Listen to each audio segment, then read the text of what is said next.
तर निवडणुका जाहीर होताच उपमुख्यमंत्री एकनाथ शिंदे ऍक्शन मोडवर आलेले आहेत। शिवसेनेच्या मुंबईतील सर्व नगरसेवकांची मुंबईतील नरिमन पॉइंट इथल्या महिला आर्थिक विकास महामंडळ सभागृहात विशेष बैठक बोलावण्यात आली आहे।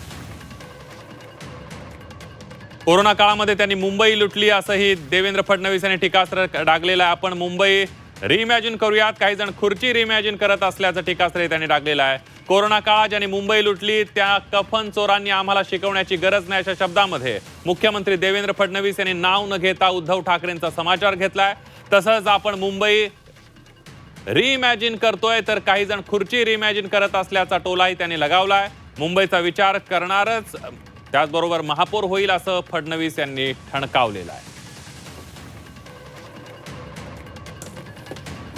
त्यांना डॉक्टर दाखवलं, जे कंपाऊंडर नव्हते त्यांना कंपाऊंडर दाखवलं, ज्यांना नर्सिंगचं ट्रेनिंग नव्हतं त्यांना नर्सेस दाखवलं आणि त्यांना त्या ठिकाणी उभं करून त्यांच्या माध्यमातून हजारो रुपये, लाखो रुपये, करोडो रुपये त्या ठिकाणी लाटले आणि परिणाम काय झाला? माझा आम मुंबईकर हा पटा पटा पटा पटा त्या ठिकाणी मेला। अरे जनावरासारखा माझा मुंबईकर मेला, पण माझ्या मेलेल्या मुंबईकराच्या टाळूवरचं लोणी खाणारे हे नालायक यांनी त्या मुंबईकराचं ते शव ज्या बॉडी बॅग मध्ये न्यायचं त्या बॉडी बॅग मध्ये ही घोटाळा केला।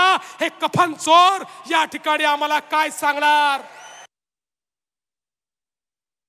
We are reimagining Mumbai. आम्ही मुंबई रिइमॅजिन करतोय आणि काही लोक फक्त खुर्ची रिइमॅजिन करतायत। जे खुर्ची रिइमॅजिन करतायत त्यांना सांगू देऊ इच्छितो, ती खुर्ची तुम्हाला मिळणार नाही। ती खुर्ची कार्यकर्त्यालाच मिळेल, ती खुर्ची मुंबईकरालाच मिळेल, ती खुर्ची मुंबईचं हित साधणाऱ्यालाच मिळेल। मुंबईच्या महानगरपालिकेला भ्रष्टाचाराच्या गदारोळातनं बाहेर काढणारा व्यक्तीच आता मुंबईचा महापौर होईल।